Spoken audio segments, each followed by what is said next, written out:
everyone. Welcome back to the OK Guard Show. I'm Leanna Machino.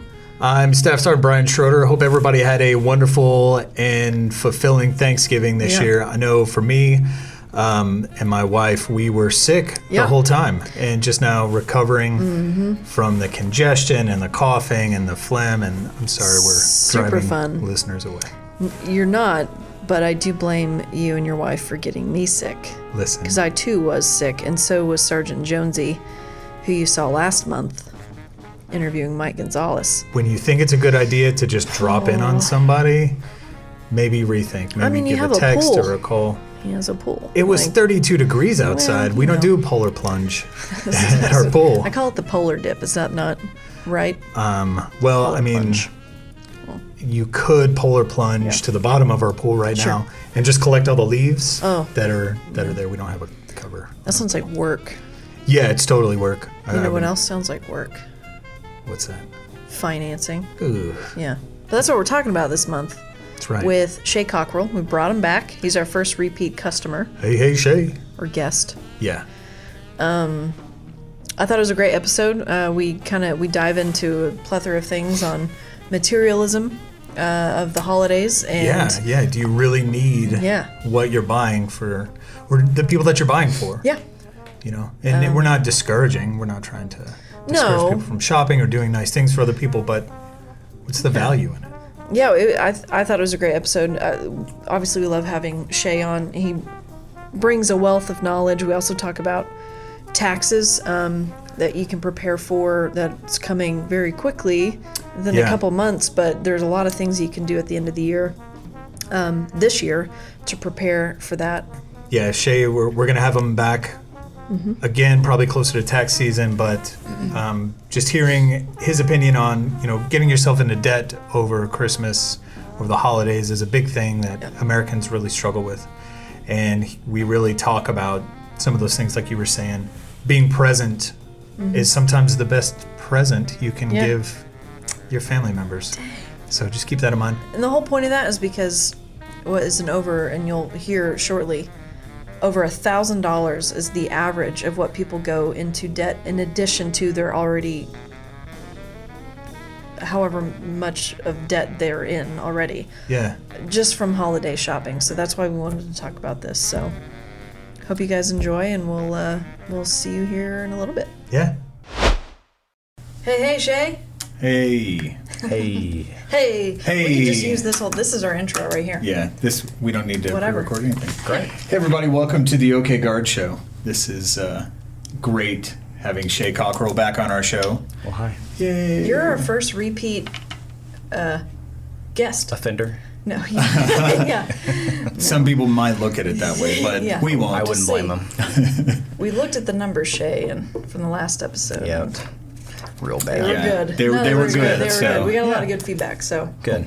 Wanted to have you back on the show. Talk about it's good to be back. Holiday season. It's expensive. It is. I've already spent like $150 on presents. None of them were for myself yet. It's very generous of you. Thank you. Yeah. It's very kind. But I mean, a lot of people will spend a lot of money on Christmas gifts or food or traveling or a combination of everything.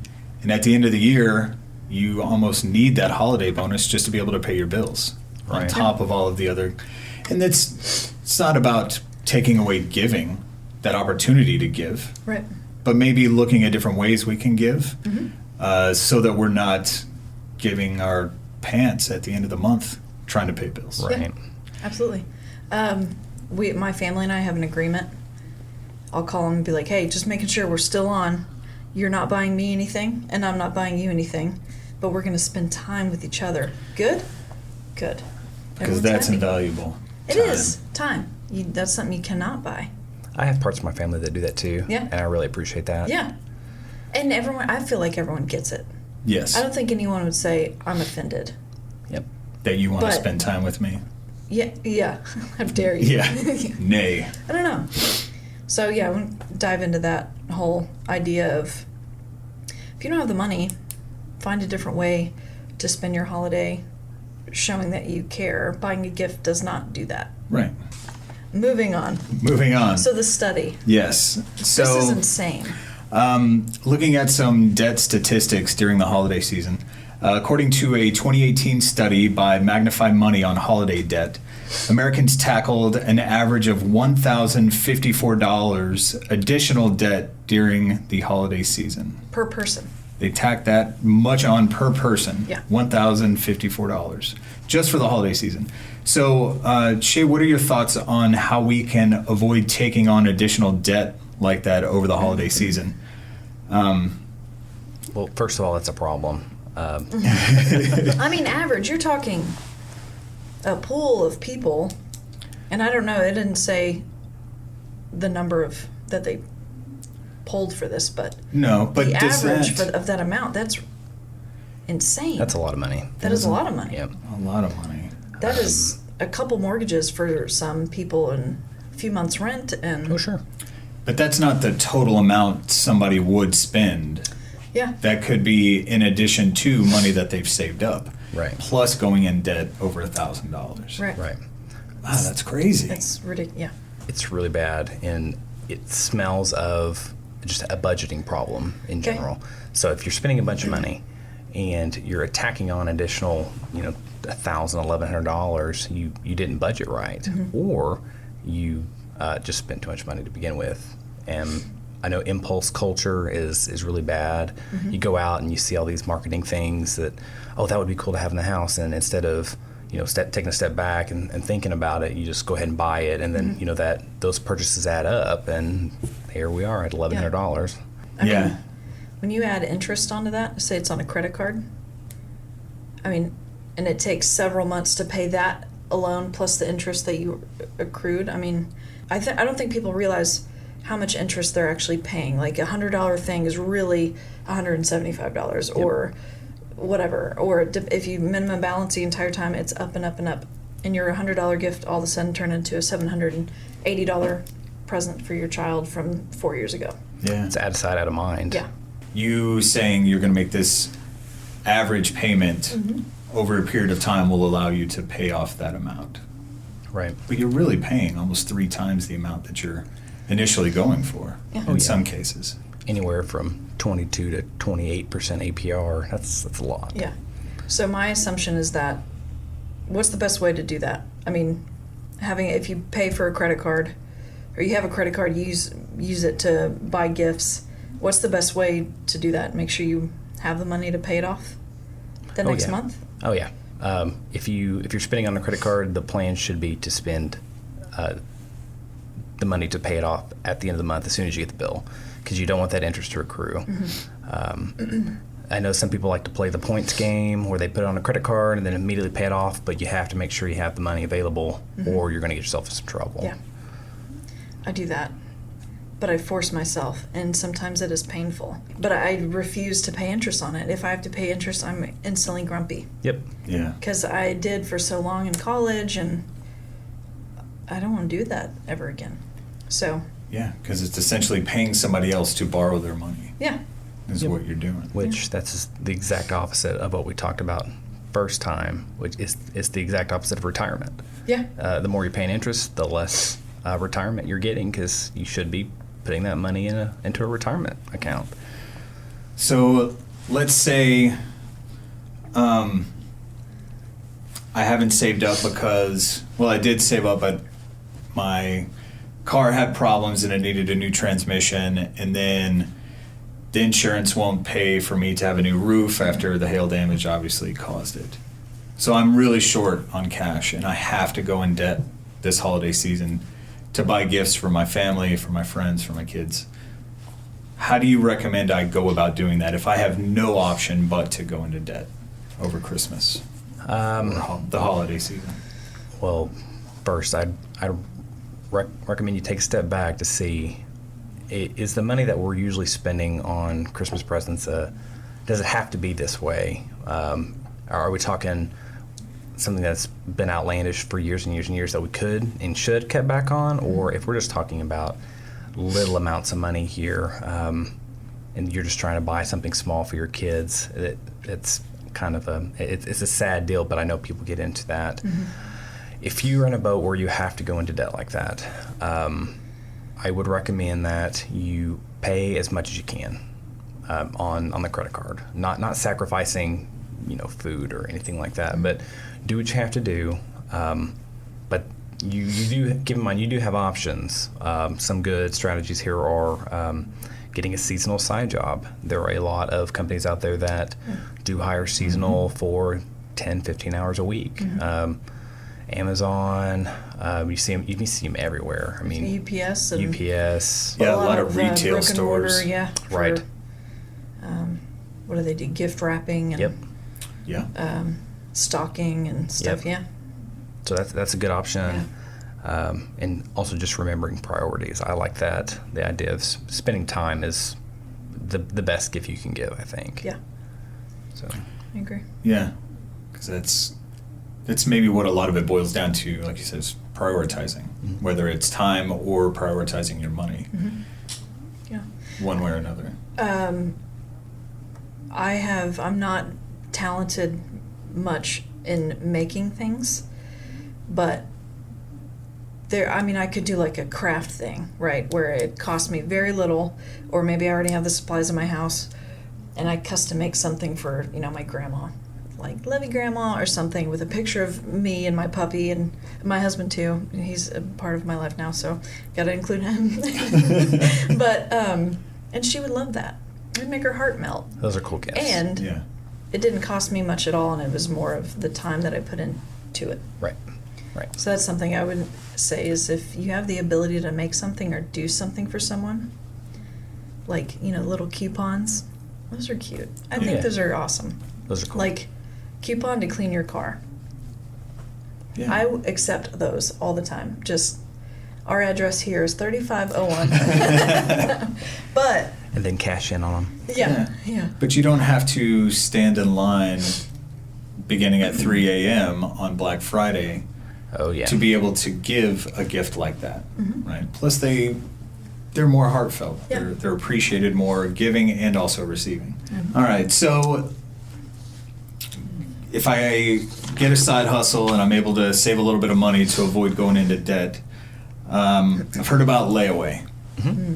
Can you explain kind of a little bit of what layaway is, and is it like going into debt? Do I pay interest on something that's in layaway? Well, no, you don't. Okay.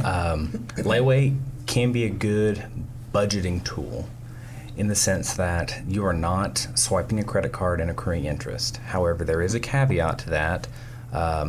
But first, the concept of layaway is you pick some items out at your local Walmart, or that's the most popular one that does it. I don't think Target does it. I know the BX does it. So places like that, they will have a program where you can go in, look at a couple of items and say, I want to lay away these. And you can make payments on them up until a certain date. And I think usually it's the first or second week in December, so we're kind of already rolling up on that. Right. But they're effectively helping you budget up to that point. And if you don't make your payments, of course you don't get the items you've chosen. There are some cancellation fees you have to worry about, and that's the caveat. It's a restocking fee is effectively what it is. Okay. So basically, I just take items up to a desk and say, I want to put these on layaway, and then I can make payments once a week, bi-weekly, monthly, however I set it up with them. Right. Okay, so essentially that's what you would do with a credit card, but in reverse, where you have to pay it off first, and then you receive the item, Right. rather than swiping your card, getting the item, and then paying on it. Right. And Okay. layaway, you're not paying interest, which is the key there. So you're actually paying the price of the item rather than Correct. the price plus. Correct. And that's Up to and that's 30%. beneficial to the merchandiser. You may be thinking, what do they have to gain from this? Well, Yeah. they're still making sales to a certain part of the population that are wanting to help themselves budget better, Yeah. or as they're getting money to, $5 here, $10 there, whatever that looks like, they can just pay for toys for their kids or whatever it looks like. Yeah. Is there a start limit? Like, can you go in June and say, I want to put this on layaway and get it paid off, or do we know? Or is it something we should look up? That's a good question. I imagine it I'm not depends on the sure. retail, on the store. Yeah, I think so too. Okay.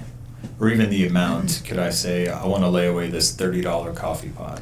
There is Or does that have to be a $200 or more item? no, there is a minimum limit, but it's not as much as you think. I think it's anywhere from $20 to $50 Okay. usually. It's not hundreds and hundreds of dollars. Okay. Okay. Cool. And all dependent on the store Right. and Right. everything else there. So, I think, really good option. Yeah, I think programs like that are great. Mhm. Yep. Well, a lot of people do their holiday shopping in July, which if you're doing that, that definitely gives you enough time to be able to pay a little bit each month Yeah. rather than trying to scramble mid-October, mid-November. Yeah.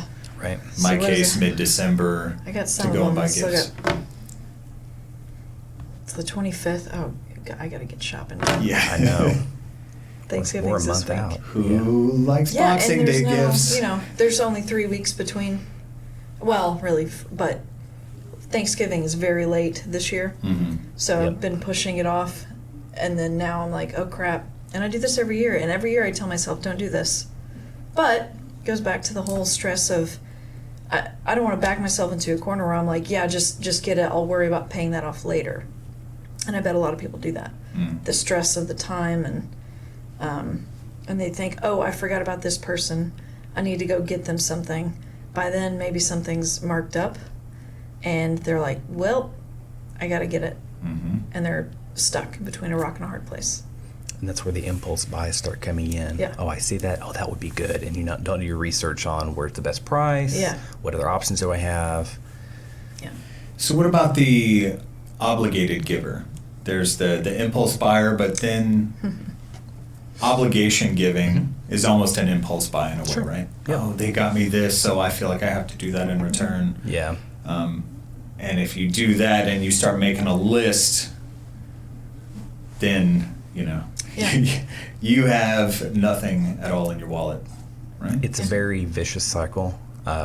It's a good thought of I want to get this person something or this person something, and you just end up getting everybody something, and that's bad. It's also along the same vein is they got me something last year, or they're going to get me something. I got to make sure it's the same dollar value. That's so Yeah. rough too. Christmas or any other holiday should not be like that. Yeah. It's I agree. kind of toxic Yeah. a little bit. What are your thoughts on my mom's side of the family is pretty big. So we used to, we haven't done it in a while, but we would draw names and then we set a limit. So everyone would bring one gift, and it wasn't this, here Uncle Joe, here Aunt Nikki, here Grandma, here Mom, Dad, cousins and cousins' kids and the puppies. It was one gift.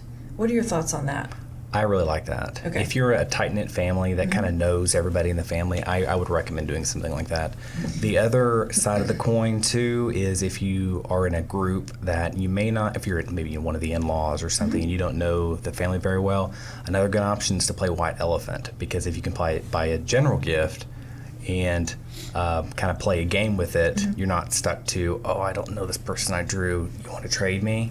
Okay. Which that's kind of defeating the Yeah. purpose if you're doing that. So What is white elephant? white elephant. Yeah, is that like also, Dirty Santa, It's Dirty but- Santa. Dirty Santa. It's also called Dirty Santa. What's what? It's the same thing. It's just more. Yeah, I don't know where that. appropriate? I don't know where that originated Yeah. from. Interesting. Okay. But yeah, same White thing as elephant. Dirty Okay. Santa. Right. Cool. Yeah. Those are Yeah. always fun. Well, and then there's like you get to know people that way Yeah. too. Mhm. Yeah. Especially when you steal gifts. Sorry, Denise, I did last year. My bad. But Oh. Yeah, I've got 3 sisters and a brother, and so we opted a long time ago to not do the gift exchange thing, and we've done Yeah.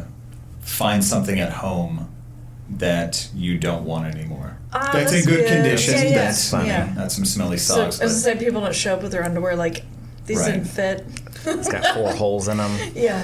there's an Oklahoma State Santa Claus that's been passed around about 3 or 4 years. Nice. It just keeps coming back up because nobody wants it. Right. at all. Nice. Yeah, so is you. So. Well, I'm not taking sides, but my family Dang is. it, Jones is not here to defend himself. Yeah. That's so Boo. good. Anyway, that's a really good idea. I never thought of So, something like that. So. Things like that, or even I've heard of people taking money that they would give in like a sibling gift exchange and giving that to a family Yeah. in need.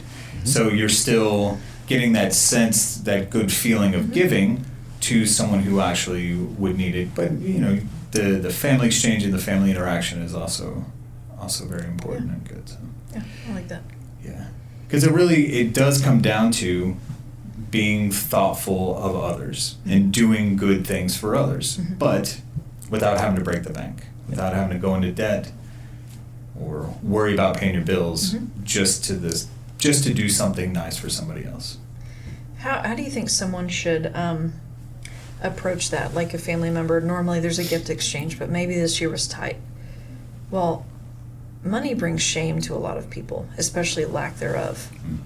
So how would you recommend approaching that to someone that you respect, a family, a friend, a colleague, and just putting it out there like, hey, we normally do this, but I've had a lot going on. Would love if let's go to lunch instead, or let's just high five and wish each other happy holiday season and move on. Right. I mean, what do you do? The meal one is actually really good. Yeah. We do that when we really don't know what to buy somebody, because nowadays it feels like everybody has everything. So a meal is always good. But in a family sense, I feel like you should love and trust them enough to be able to say that, hey, it's been a little rough year. Can we do it this way? But if you don't want to go that way, I think another good option would be, hey, the family's getting so big, it's getting kind of complicated to do this. How do you feel about doing it this way instead? Yeah, okay. It's kind of a good, also sometimes truthful excuse to go that way. Yeah. So, Stepping away from a tradition that is costly and introducing something. I like that idea. Yeah, traditions are good. Yeah. it is. It can be expensive. Yeah. Yes. The bigger your family gets. But yeah. Stepping aside and maybe starting new traditions. Yeah. Also Especially being- as new members of the family join and they bring their traditions, So, just kind of staying on that vein of going into debt and feeling obligated to buy, and so the average debt of $1,000 per holiday shopper. Some will pay it off in 3 to 5 months, and it'll cost them a lot more in interest that we talked about. So, going into debt and just being nice is not the right way of going about doing that. But at what point should we as consumers take a step back and look at the materialism that we pay for by borrowing money from other people just to do that? And how much of what we buy is just stuff we really don't need? It's just stuff to have stuff. But we're compelled to buy because of, we're constantly marketed to. Everywhere we go, everywhere you look, everywhere you listen, somebody is trying to sell you something. Yeah. And that impulse is just constantly there to open up and spend money. So what do you think are some good ways to curb some of those behaviors or recognize them with your spending habits? Well, I think you definitely should reassess that every year, even every holiday, trying to the materialism and trying not to end up in that kind of vicious cycle, that kind of culture. Some ways you can catch yourself seeing yourself do that would be if you see somebody with an Apple Watch or a special new phone or whatever, and you think to yourself, I would want that, and then you go out and do that, you probably are being marketed to more than you think you are. That kind of stuff. So functionality is key. So yeah. Do you think a trick for me, I rarely go to the mall, but if I do and I see something I like, I purposely do not get it right then. I will either continue shopping or leave, and if I continue to think about it and think of how I can make use of it, then I will go back That's a good to one. get it. Yeah, that's good. And a lot of times I do not, because I've had buyer's remorse many times, and that is a terrible feeling. And then there are things that I've purchased that I'm like, I barely use, and I'm like, well, that was $300. What did I do that for? Yeah, Yeah. Just sits and collects dust, and even if you try and resell it, maybe $20 for that item you spent $300 on. Yeah. Yep. So that's a trick that I do to try to curb that materialistic side. I think that's smart. I think everyone would suffer, especially if you're near the internet at all or just walking down. I mean, there's so much advertising everywhere you go.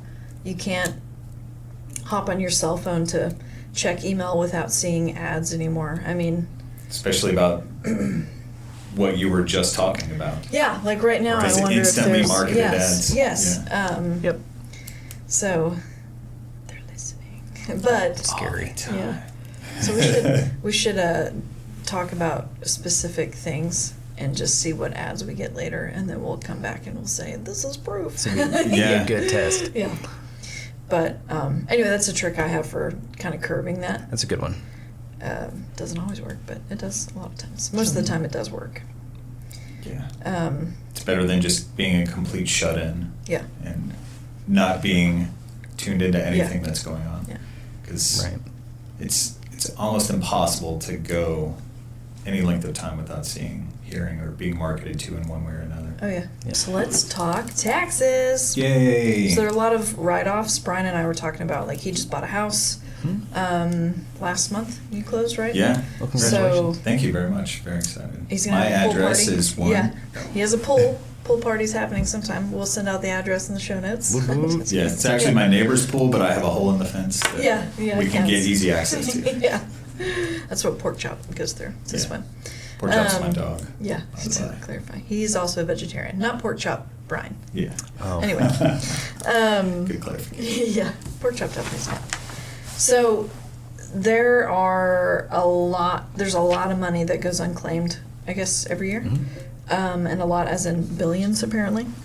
So who qualifies for tax breaks? And do you have to make a certain amount to qualify for those write-offs and stuff?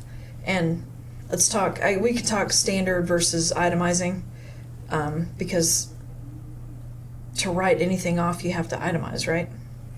Not necessarily. Okay, let's talk that through. So, first of all, billions and billions. I would say that's probably true.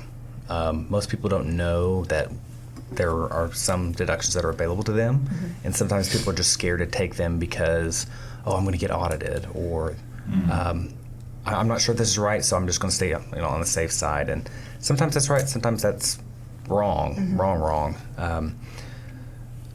So in general, that is a very, very broad question when it comes to income levels. Generally, Okay. it should be no. There are certain deductions that apply to everybody. There are certain phase outs based on how much money you are making. When we're talking itemized versus standard deduction, so standard deduction this past year for 18 and with the new tax law had been doubled.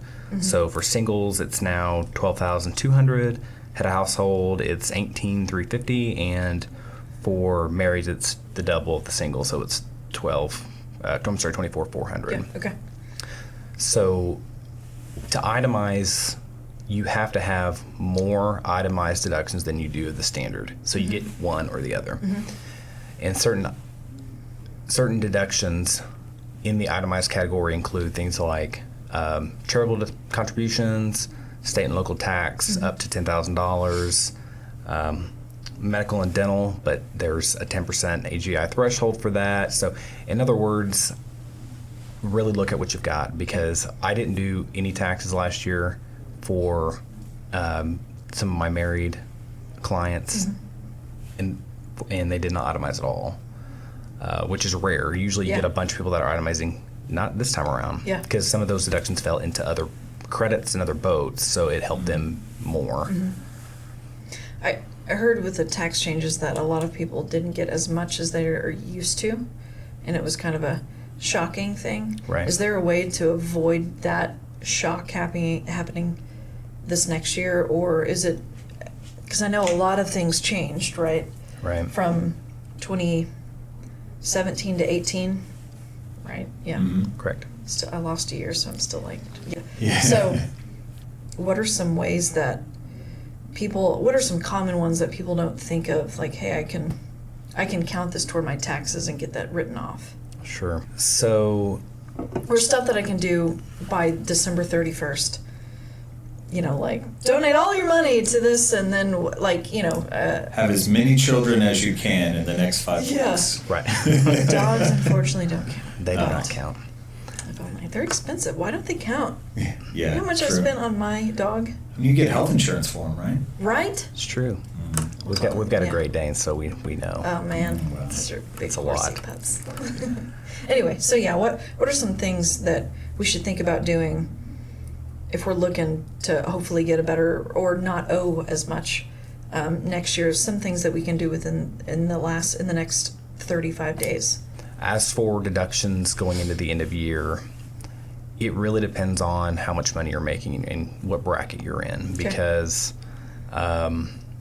putting more money into a charity, and some individuals try to pay their mortgage their mortgage interest up yeah, front, they're- and they try to accelerate that. Well, again, with the standard deduction being doubled, it may not benefit you. Okay. So you really need to look and see what your current deductions are and where you're wanting to be. Some other good options that are not in the itemized realm are putting more money into your retirement.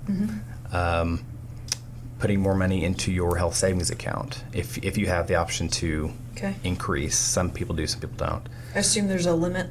There is. Okay. That recently changed, so I don't want to tell you wrong. We can throw some links in the show I believe notes it's so they can around dig a little more. 2,500, I think. Okay. Okay. But some of the other big credits that people like to talk about are, so the child tax credits changed, which that's changed last year. So this year you've got, if you're a qualifying child, you've got $2,000. If you're under the age of 17, a qualifying dependent is $500. So those are good ones. So you look and see who is a dependent, who is not. There are rules on that. So you don't want to claim your dog as a dependent. That's not good. Okay. But he depends on me. He's a dependopotamus, as my husband taught me that word. Probably should cut that. Anyway, continue. Not like that. Some that apply to certain families. The adoption credit's a good one. That's a Okay. lot of money that can come back if you adopted this year. So Okay. I'm sure during that process, if you adopted, they told you about that, hopefully. First-time homebuyer, that's another one. Go on. Only So first time? There Or- are certain credits. Okay. The big one is first-time homebuyer. Okay. But you had to have known about it going in. Known about the first time home. Right. First time homebuyer credit. Okay. Right. Okay. So there are certain, we have it for our house. You have to be, for the state of Oklahoma, you can be in a certain county and had to have applied with it going into your home when you purchase your home. You can't just take, I bought a home and then deduct it off your taxes. There are certain fees and certain processes you have to go through with your mortgage lender, and they usually tell you about those. There are some through Farm Bureau, I believe, if you're out in the country. Yep. So keep in mind those are available to you. Just ask the right questions going in. But we're at the end of the year. I don't know how many people are buying a house right now, Sure. but it's just general good Yeah. Okay. good information. And then the last big one I've got is the student loan interest deduction. Yeah. And this is one that people think, I've got to itemize for that. That's not true. Student loan interest deduction is actually what's called above the line, which means it's before you choose between the standard and the itemized deduction. So when your HSA and your health insurance that comes off your W-2, that those are above what are called above the line deductions before you get into the calculation of tax. So that is a good one that if you are not at your limit, you can possibly accelerate your student loan interest paid and get a higher deduction for that too. Okay. Yeah, that's a good one. That's one that I make sure to claim Yeah. Right. every year. And that one's maxed of what you can write off, right? Like 2,500 Right. or something. Right. Yeah. There's one purchasing a car. Your what's it called? Exodus? No, that's not it. The excise. Tax. Yeah, which I guess you can write off fully, right? Maybe. Check on that too. We got to be careful. Okay. Because certain states and municipalities, the way the IRS writes that is the tax has to be based off a certain way you tax the car. Okay. So I believe it's based on poundage. If it is a flat rate, I think you may have problems, but Okay. believe the way Oklahoma does it is the way that is allowed. Okay. But every case is different. This is one of those, every time I have a client that Yeah. comes in and wants to get this write-off, I always have to look it up because every county and Yeah. every state does it different. So you got to be careful. Or you're going to get yourself into audit risk. So basically, if you're planning on buying a car, it might be better to do it right at the end of the year, you think, instead of Could be. early at the beginning, unless you're willing to not write that off if you can. That's until one of those the following. weird conversations. Same thing about having kids. Yeah. Like if you have a kid at the beginning of January, you're still having a kid, but you're having to wait the whole year to claim the tax credit.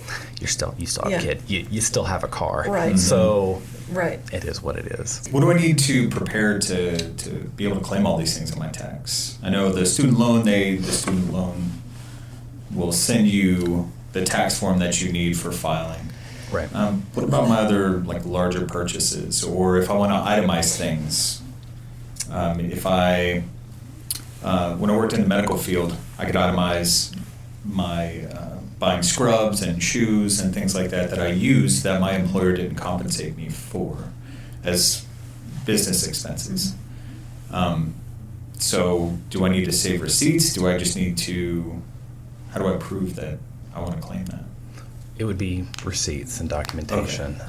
You brought up a good point, and that's the difference between being an independent contractor and being a W-2 employee. And a lot of people get this wrong every year, and it poses a huge audit risk. If you are a 1099 employee, if you are an independent contractor, then you have to file what's called Schedule C, and you can claim those deductions like that. If you are a W-2 employee, and we're talking now unreimbursed business expenses, these are itemized costs that have to be over 2% of your AGI. So these are Schedule A type deductions. Okay. With clothing, you have to be careful that the IRS says it has to be used only for the business purpose you bought them for. So let's say, for example, you bought some nice jeans you like and say, oh, these are a business expense because I wear them to work. No, if you can wear them outside of work and look socially acceptable, you won't be able to claim it. Okay. So you kind of got to be careful. Okay. So if you looked at a 1040, you have, remember when I was talking about above the line and below the line deductions. So your gross wages will be above the line, subtracting any above the line deductions. So health insurance through your employer, HSA, retirement contributions that are non-Roth, so traditional deductions. And you'll come down to a magic number called adjusted gross income. That is AGI. That's the number we're talking about. It'll be that number times 2%, and any above 2% of that is what you can claim. So let's say, for example, you have $1,500 in miscellaneous, actually qualify as miscellaneous unreimbursed business expenses, but you make $100,000 a year. That's below your 2,000 mark. You won't be able to claim any. Yeah. Okay. So if you're in that position and it's, Black Friday and you're in need of several things that's probably going to cost $1,000, might be smarter to go ahead and do it at that time so that you can write off $500. If you're at $1,500, you spend another $1,000 at the end of the year, putting you at $2,500. You can write off $500 that next year. Is that right? Did I just confuse everybody? no, it would be the other way around. So if you are at That's 15, why I don't do what you do. if you're at 1,500 and you come up to that 2,000, you're now breaking even to the 2% of your Right. AGI. You have to spend above that. Yeah, so another $1,000. If you're going to itemize. So you still have to have more than your standard deduction amount of Okay. $12,200 for single, $24,400 for. So don't, if you're taking the standard. Otherwise you just, Right. And most Okay. people, I will tell you, most people are not going to itemize this year. yeah. Okay. But if you're a 1099 employee and it's a business expense, Yeah. that's a good thing. Okay. So independent contractors have a certain benefit, but they also have to pay their own Yeah. self-employment tax as well. That's another discussion for another day. But Okay. Okay. We were talking about businesses, as guardsmen, there's a lot of people who own their own businesses on the side. Yeah. What's some advice for them at the end of the year? Because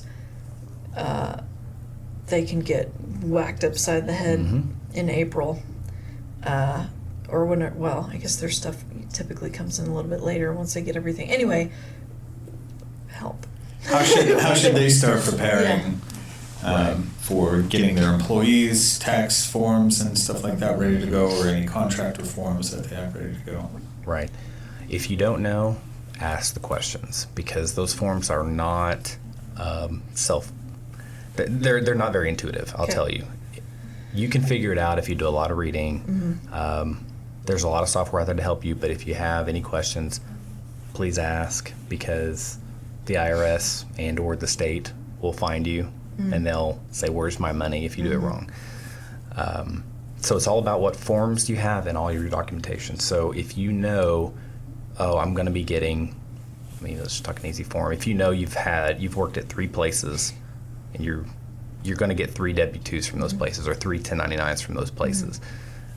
If you have, now on the other side of the coin, if we're talking about employees, you got to know how many W-2s are going out the door, or how many 1099s are going out the door. There are deadlines to give them those forms before a certain date, or you getting in trouble as an employer. So you just kind of got to be careful and kind of know your timelines. Okay. It's a lot. So probably a business should have a CPA, someone that's part of their job is bookkeeping.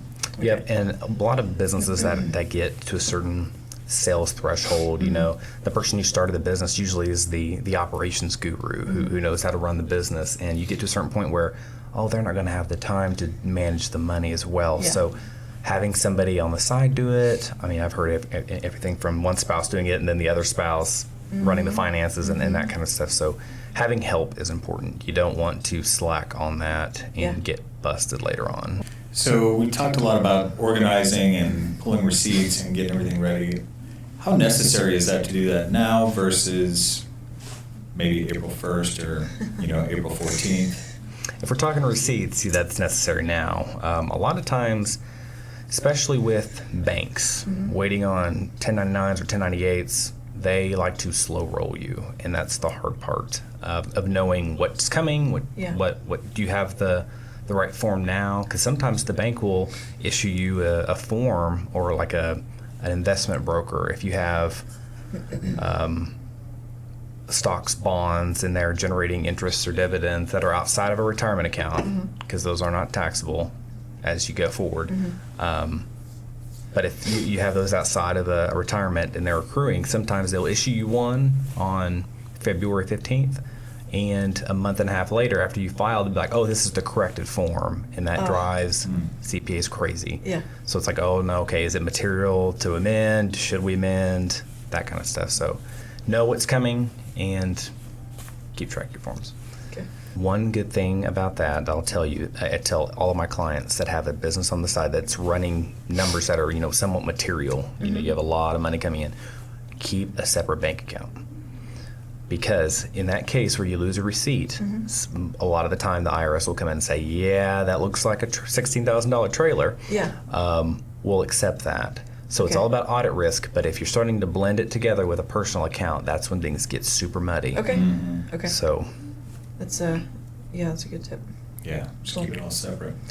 Filing early versus filing closer to April 15th, or does it matter? It does. Okay. Being in that tax field for a long time, I've seen a lot of identity theft, a lot of fraud. So the way the IRS systems work is you file your taxes under your Social Security numbers, your spouse, if you've got one, and your dependents, because you have to put their socials on there as well. That it will register with the IRS servers, and then they will essentially locks it. So what will happen is if somebody on, let's say, February 1st decides to file your own return under your social, they'll claim your refund. If you've got one, they'll fake your numbers. They'll take your refund, and then when you go to try to file, it'll say, no, there's already been a file or a return filed on your behalf. And then that's when you get into an identity theft situation of, you got to mail the forms into the IRS saying, yes, somebody has done this to me, give me a PIN, I'm going to refile. What a headache. It's awful. Yeah. So earlier the better, but don't mistake the fact that if you've got another 1098 or a 1099 coming, wait on it, Yeah. and then Yeah. file. So it's kind of this juggling act. Yeah. If you're waiting to the very end, what are the extension rules? And does everyone qualify for an extension? Is there a penalty with that? Everybody should qualify for an extension. Okay. You have to, when you file the extension form, you still have to explain, here's my income, here's what I've paid, here's what taxes due come filing time. But keep in mind, if you do not pay your taxes 100% up to the filing date, then you're still going to owe interest. You're not Okay. going to incur a penalty for late filing, but you could incur a penalty for not having paid it enough. Gotcha. So there's a line on that extension form that gives you the option of paying additional in with your extension, and I highly recommend that. And then potentially get some back if you didn't owe that? Right. If you miscalculated your AGI Yeah. on Yeah, the actual okay. extension form, yes, you can Okay. do that. When's a good time for them to start contacting, like, hey, I've not received this yet? Like, what are the dates? Like, when should that start happening? The majority of the dates are around the February 1st timeframe. Okay. Except They should be receiving, right, so you should be receiving most of your forms by February 1st. Okay. However, that's for like W-2s and a lot of those types of forms. It's around that February timeframe. However, if you have like an S corporation, you're an owner in an S corp or an LLC or you have any K1 coming back to you. There's a bunch of them out there. That deadline is actually later on for them to file their own corporate return or partnership return. So you're going to get that K1 once they filed. So this is a good reason you'd want to file an extension Yep. later on, because your deadline may be almost exactly on the date that you're going to get your K1, and you don't want to rush around. You want to get it right. So it's always better to be safe than sorry when it comes to extensions. Okay. You could even file one February 1st and still come up to the April 15th deadline for an individual, and they don't care. Yeah. They just want the return filed and the money to be settled. okay. Okay. And so how do you recommend setting out a financial plan to start the new year out right? So that we're not at the end of next year Yeah. getting ourselves in debt over Christmas Yep. again. First, I would say set up your debt repayment plan, because any good budget is going to have that debt repayment plan in it if you have debt. Okay. So the scary thing for people when it comes to, we talk about New Year's resolutions and things like this, is, I want to pay down debt.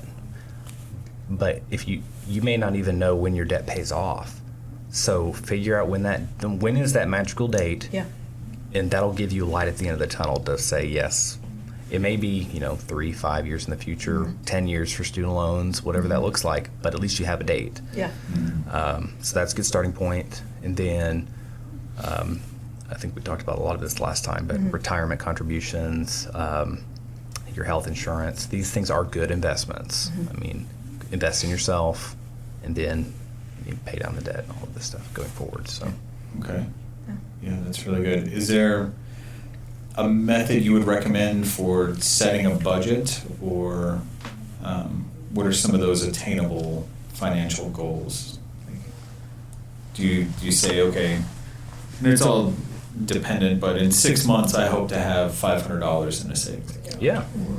Or, small goals like that. Sure. It's going to vary from person to person, but definitely goals like that are good. If you're sitting on $5,000 of debt, you could say, okay, I want $1,000 paid by June, or of course that's got to go with it's got to be reasonable, Sure. right? Because if you see yourself failing come February, it's like that whole adage of, January 1, I'm gonna start going to the gym Yeah. 4 days a week. Yeah. If you're not going any right now, Yeah. that's not going to be obtainable Yeah. over the long haul. So it's got to be reasonable. Yeah. You got to have benchmarks. It is reasonable because this New Year's champagne is telling me it is reasonable. Oh man.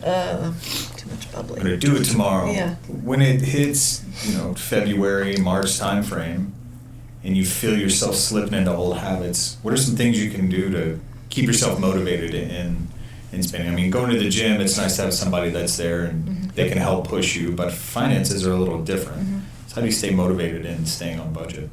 Well, encouragement's still really good there too. If you and your spouse, if you have one, are on the same page, you're going to you've got a vacation in mind you want in a year from now or 2 years from now, we want to hit that vacation benchmark. Yes, we're going to stick on this financial plan so we can go there, or keep in mind of, I want to retire in this many years. Just keep thinking that. Remember your goals and your priorities, because that's what should drive you to begin with. If you don't have an end, you'll have a light at the end of the tunnel, you're not going to stick with it to begin with. If you're planning more toward I'm not going to need this in the next 5 or 10 years or whatever, you could just have it roll into an IRA or your retirement account. Another good one is, as soon as you get a pay raise, take that 1-2% out and have it directly go through, so it's not like, oh, I never saw the money to begin with. So that's also a good strategy. Yeah, that's really good. That's how I have a lot of TSP stuff set up. Just automatically goes in retirement. It's getting me money for later on in life, but I never see it. That's right. Anything else you think we should hit on that you think is important for this episode? I know I mentioned this last time, and I tell everybody I know, financial literacy is extremely important. If you don't know something about your taxes going into the next fiscal year, ask about it. If you, I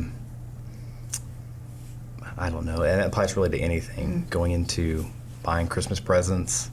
I mean, just know how much money you have and be diligent about it.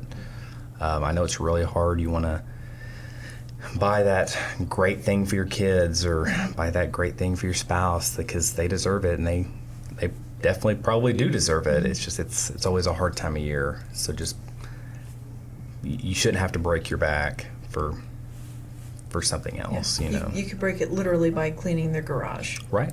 Offers open for all of you listeners out there for my garage. I'll accept that as a gift. We'll make sure that your spouse gets a hold of this. Get the notes. Yeah, get on it, John. Well, thank you for coming back on. We're probably going to have you on again, probably closer to tax season. Talk more heavy. The more heavy stuff. Talk more heavy stuff. Dive deeper on that, if you're good with Absolutely. Taxes. And bailing ourselves out of taxes. Yeah. Paying versus getting. We're good. Yeah. We're good. Yeah. Thanks, man. Sweet. Yeah. All right, everybody, thanks for tuning in to this December episode of the OK Guard Show. We really appreciate it. Yeah. We did obviously fly it early. It's the 4th. But we did that because, it's finances for the holidays. And if we put it out on the 3rd Wednesday of the month, it's a little bit close. Unless you're like me, who sometimes does do the last minute shopping or making of a gift to save money. Anywho. So, next month, aka next year. Yes. We're going to see next year, which is crazy. Yeah. 2020, got my eye on you. Whoa. See what I did there? I did. I was off the cuff. Whoa. Yeah. Wow. I see it. Yeah, it was good.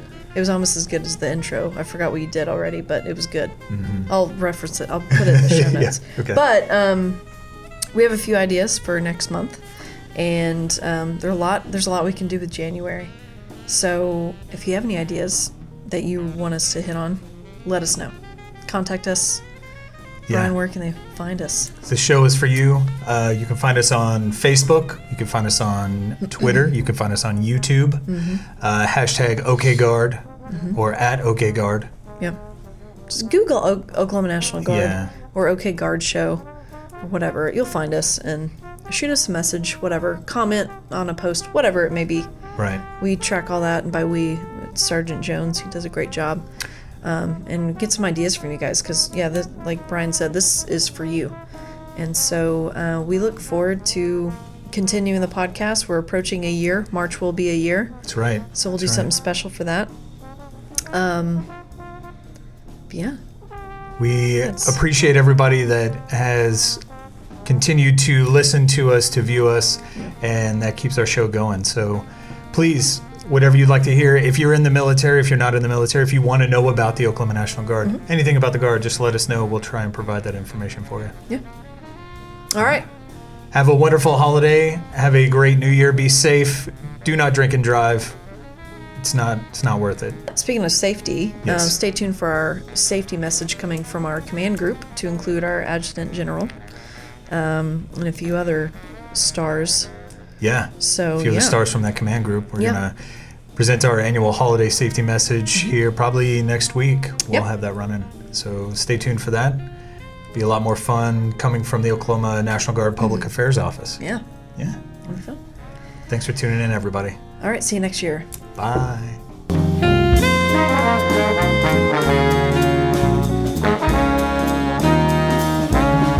The OK Guard Show is produced by the Oklahoma National Guard Public Affairs Office. Any mention of products or brands does not imply endorsement. All guests on the show are volunteers in an effort to inform and educate members of the Oklahoma National Guard, their families, retirees, potential recruits, and the community.